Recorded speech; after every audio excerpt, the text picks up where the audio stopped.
Hello, party people. This is your main man, Teddy T, coming to you live from the West Oak Lane section of Philly. And I got a little thing that I want to talk to you folks about today concerning the NATO summit in Brussels. And I heard our illustrious president completely dressed down the NATO Secretary General.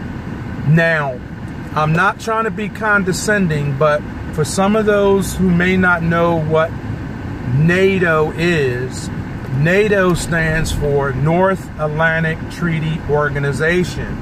And basically what that is that it's a group of countries, namely the United States, Canada, Germany,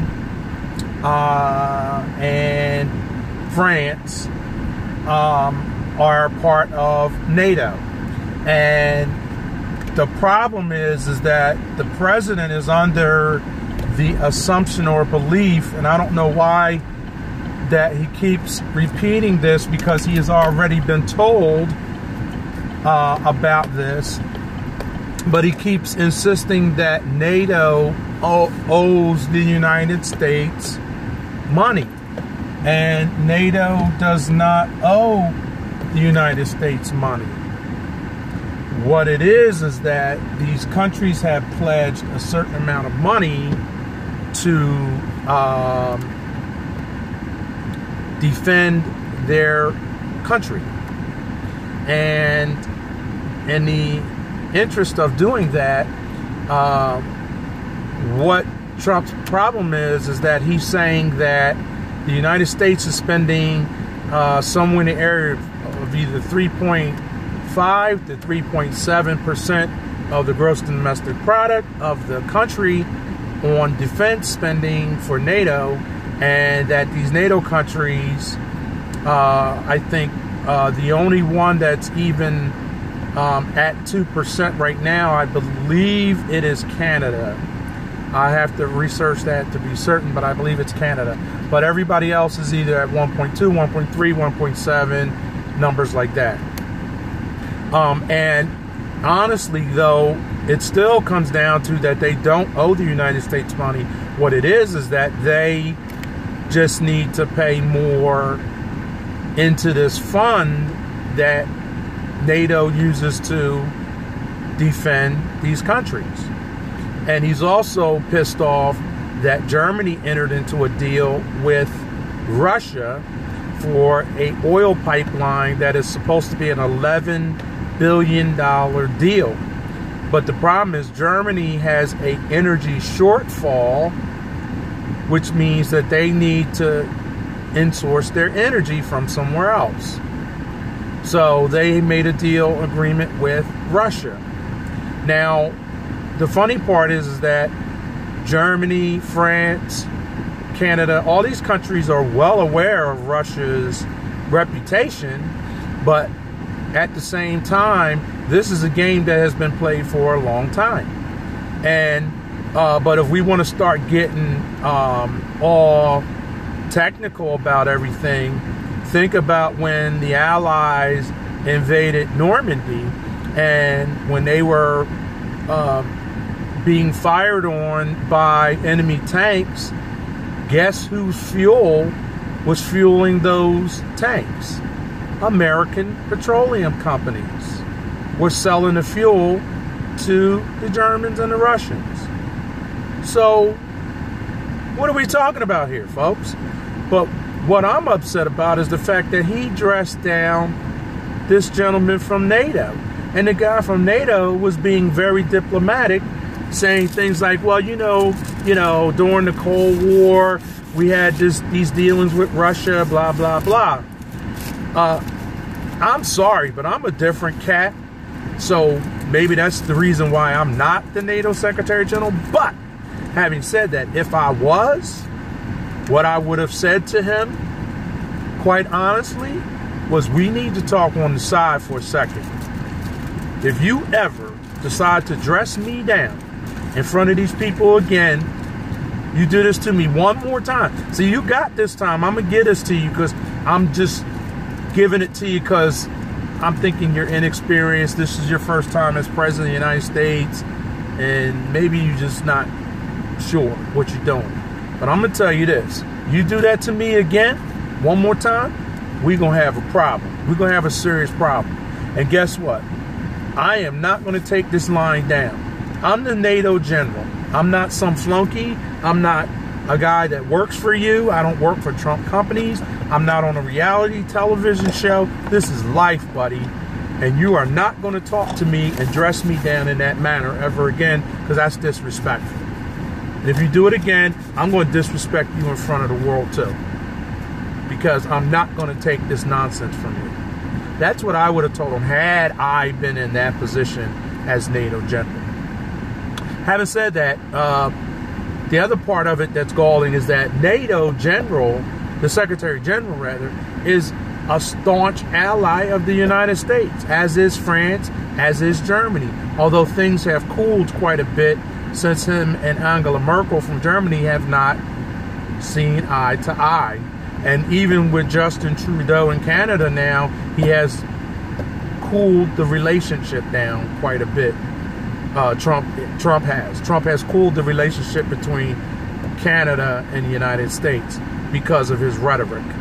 And you know what's the sad part? All of this is pandering to his base and pandering to, you guessed it, Vladimir Putin. Having said all this, let me say this. Imagine you're a friend. This guy's been with you through thick and thin, through any kind of thing that you've been through. This person has been there for you. And you go and embarrass and dress this man down and treat him like that, and you expect him to still remain your friend? That's just asking too much. That's just asking too much. And what this man is going to do, which I'm fearful of this, is that he is going to attempt to dismantle NATO, or attempt to pull the United States out of NATO. But I saw this guy on Fox, and, you know, of course, Fox is very friendly to Trump, but this guy just kind of dodged and ducked and dodged the question.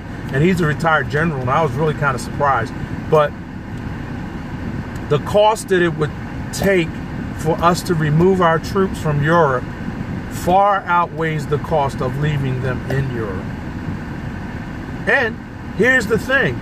If we had another situation like another Benghazi in that area in Europe, and you pulled all the troops, the U.S. troops out, who's going to respond to that? You're going to call them up and say, call Germany and say, could you send a couple guys over there? And, oh man, wait a minute. You just pulled all your guys out. No. I'm sure they probably wouldn't say that, because that would be unprofessional. But I'm just saying, you're going to pull all our troops out of Europe. This is the thinking that, this is my opinion now. I'm not saying that he's going to pull the troops out of Europe, but I'm just saying that the conventional thinking is you're going to pull the troops out of Europe. You're not going to have any U.S. presence in Europe. And then you're going to have a troublesome thing happen, or something happens to an American tourist there, and you have no one to respond to it. That doesn't make sense. It's kind of absurd. So he needs to rethink this thing. And then you saw that after he met with Angela Merkel, and I'm glad that somebody finally told this clown about not mispronouncing her name, because initially he kept calling her Angela, and that's insulting. Don't call people, you call people by their correct name. He kept saying Angela this and Angela that, and I kept saying, who is he talking about? I don't know anybody named Angela, but her name is Angela. Her name is Angela Merkel. That's her name. That's how you pronounce her name. So somebody finally pulled his coattails and got him, because he was at one of his stupid rallies talking about Angela and saying, oh, this nonsense about, well, guess what, Angela? You need us more than we need you. Oh, really? So our troops are there, but we don't need them? Oh, we need them.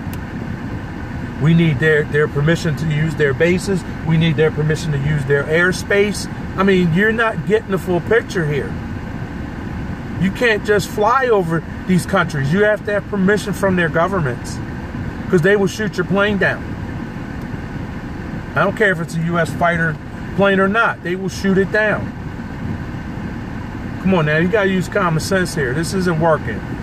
But so this is what I'm pissed off with with this man right now, that he's pandering to his base. He's pandering to Vladimir Putin, and he's going to get us in a world of hurt over this nonsense about what Germany did. Germany did what was best for Germany.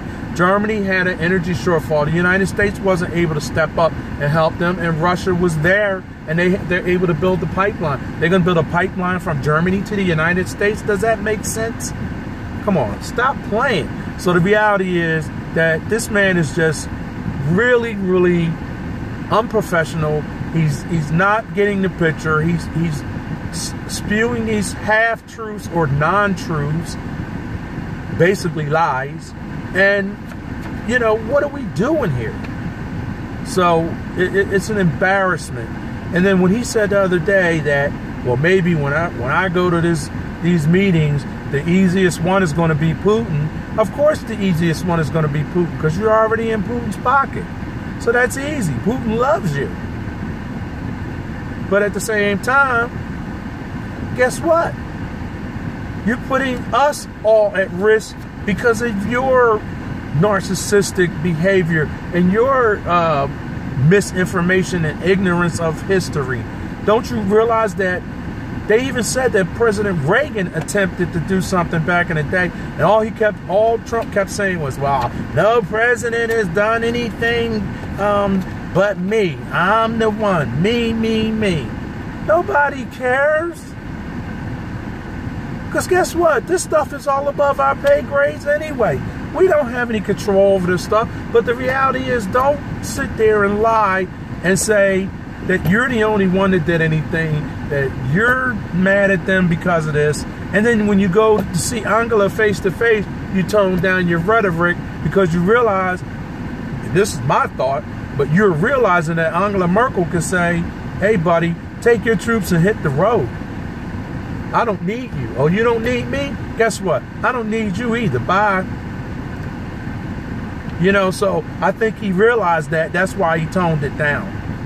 But still toning it down, he's still going to come back to his rally. You mark my word. He's going to come back to one of his rallies when he gets back from Brussels, and he's going to be talking all his trash and lying and saying what he did and he stood up to them and all that. But when you got face to face with the woman who was the Chancellor of Germany, you toned it down. You backed down.